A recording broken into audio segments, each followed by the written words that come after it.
ওয়াহদাহু আসসালামু আলা দর্শক শ্রোতা মণ্ডলী, আল্লাহ রাব্বুল আলামিনের অশেষ মেহেরবানিতে আমরা শুরু করতে যাচ্ছি ইমাম আব্দুল গনি মাকদিসি রাহিমাহুল্লাহর উমদাতুল আহকামের কিতাবুস সালাহ। তো আজকে 50তম পর্ব, হাদিস নাম্বার 130 ও 31। হাদিস হলো আন জাবির ইবনে আব্দুল্লাহ রাদিয়াল্লাহু আনহুমা আনিন নবী সাল্লাল্লাহু আলাইহি ওয়াসাল্লাম أنه قال من أكل ثوما أو بصلا فليعتزلنا وليعتزل مسجدنا وليقعد في بيته وأتى بقدر فيه خضروات من بقول فوجد لها ريحا فسأل فأخبر بما فيها من البقول فقال قربوها إلى بعض أصحابه فلما رآه كره أكلها قال كل فإني أناجي من لا تناجي। দ্বিতীয় হাদিস হলো আন জাবির রাদিয়াল্লাহু আনহু আন্না নবী সাল্লাল্লাহু আলাইহি ওয়াসাল্লাম قال من أكل البصل والثوم والكراث فلا يقربن مسجدنا فإن الملائكة تتأذى بما يتأذى منه بنو آدم وفي رواية الإنسان। অত্যন্ত গুরুত্বপূর্ণ আজকের হাদিস দুটি। এখানে যা বর্ণনা হয়েছে কঠিন, বিশেষ করে যারা বিড়ি সিগারেট পান করে তাদের জন্য ভয়াবহ এটা নোটিশ রাসূলুল্লাহ সাল্লাল্লাহু আলাইহি ওয়াসাল্লামের পক্ষ থেকে। আসেন হাদিসের অর্থ আগে শুনি। জাবের বিন আব্দুল্লাহ রাদিয়াল্লাহু তাআলা আনহুমা বর্ণনা করছেন রাসূলুল্লাহ সাল্লাল্লাহু আলাইহি ওয়াসাল্লাম থেকে, যে তিনি বলছেন, রাসূলুল্লাহ সাল্লাল্লাহু আলাইহি ওয়াসাল্লাম বলেন, যে ব্যক্তি রসুন খেলো বা পেঁয়াজ খেলো সে আমাদের থেকে আলাদা হয়ে যাক। ফালিয়াতাজিলনা, সে যেন আমাদের থেকে আলাদা হয়ে যায়। ওয়ালিয়াতাজিল মাসজিদানা, সে আমাদের মসজিদ থেকেও সে বিরত থাকবে, দূরে থাকবে। ওয়ালিয়াকউদ ফি বাইতি, বরং সে বাড়িতেই বসে থাক, মসজিদে এসে ডিস্টার্ব না করুক। এটাই রাসূলুল্লাহ সাল্লামের পরোক্ষ নির্দেশ। ওয়া উতিয়া বিকিদরিন, তার কাছে এক পাতিল নিয়ে আসা হলো, যাতে শাকসবজি ছিল, কিছু শাকসবজি ছিল। তো তার গন্ধ পেলেন তিনি। তারপর তিনি জিজ্ঞাসা করলেন যে তাকে খবর দেওয়া হলো যে এখানে কি কি সবজি আছে, কি কি জিনিস আছে।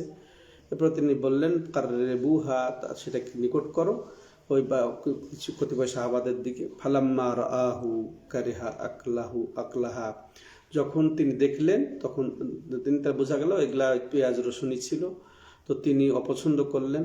এরপরে তিনি বলে দিলেন যে কুল ফাইন্নি উনাজি মাল্লা তুনাজি, যে তোমরা খাও, তো আমি তার সাথেই কথোপকথন করি যার সাথে তোমরা কথোপকথন করো না। অর্থাৎ আল্লাহর সাথে আমি কথোপকথন করি, এই মুখ দিয়া যে দুর্গন্ধ বের না হয়, এটাই উদ্দেশ্য।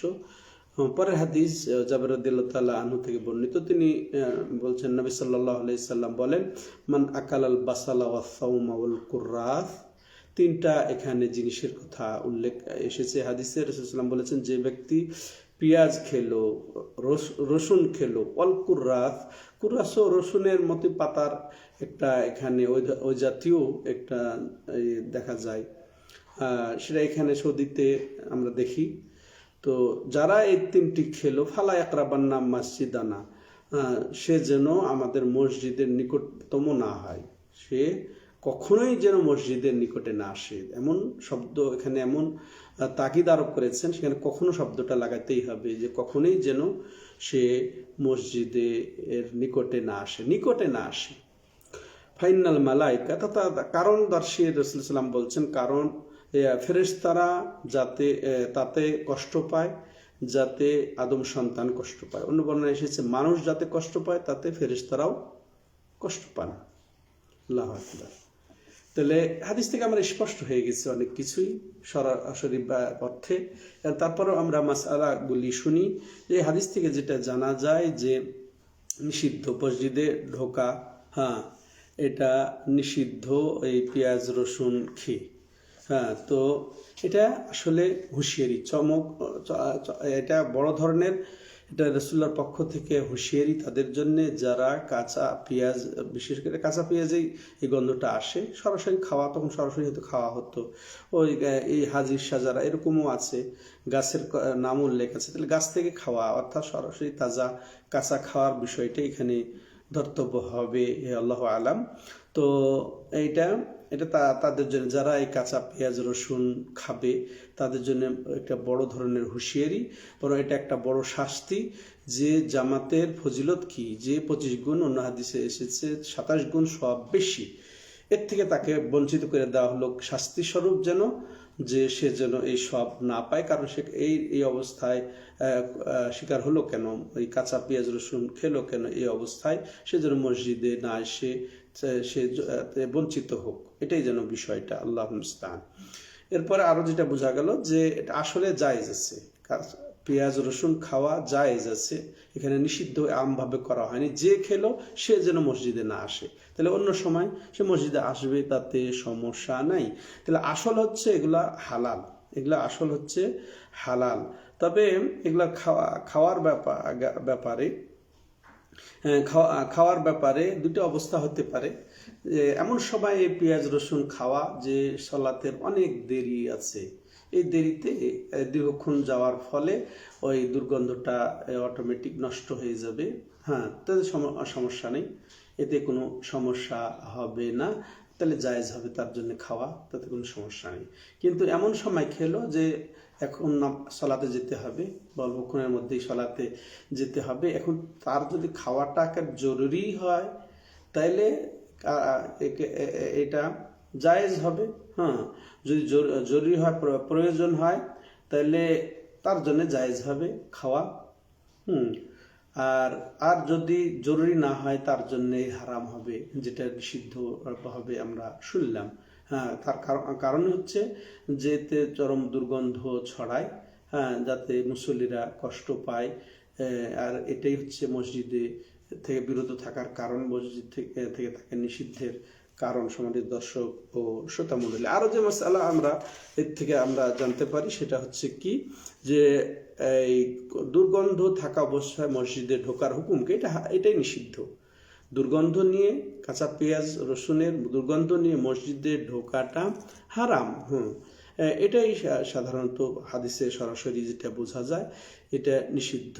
আর সাধারণত সাধারণ মাকরু এটা নিষিদ্ধের অর্থই বোঝায়, হারামের অর্থই বোঝায়। যদি এর থেকে কোনো আরো অন্য এইটা যে সাধারণ মাকরু তানজিহ বা হালকা করার যদি কোনো না থাকে, দলিল না থাকে, তাহলে এটা একেবারে নিষিদ্ধ হারামের অন্তর্ভুক্তই হবে। সম্মানিত দর্শক ও শ্রোতা মণ্ডলী, আর এতে এটাও আমরা বুঝতে পারলাম যে কারণ কি, এই বিরত থাকার কারণ কি, কাঁচা পেঁয়াজ রসুন খেলে বিরত হওয়ার কারণ কি, মসজিদের নিকটতম না হওয়ার কারণ কি। তো আসলে এখানে বোঝা যাচ্ছে যে সেখানে ফেরেশতারাও উপস্থিত হন, এই মসজিদের জামাতে বা মসজিদে ফেরেশতারা উপস্থিত হন, তারাও কষ্ট পান যেগুলাতে সাধারণ মানুষ কষ্ট পায়, মুমিনরা কষ্ট পায় এই দুর্গন্ধের কারণে।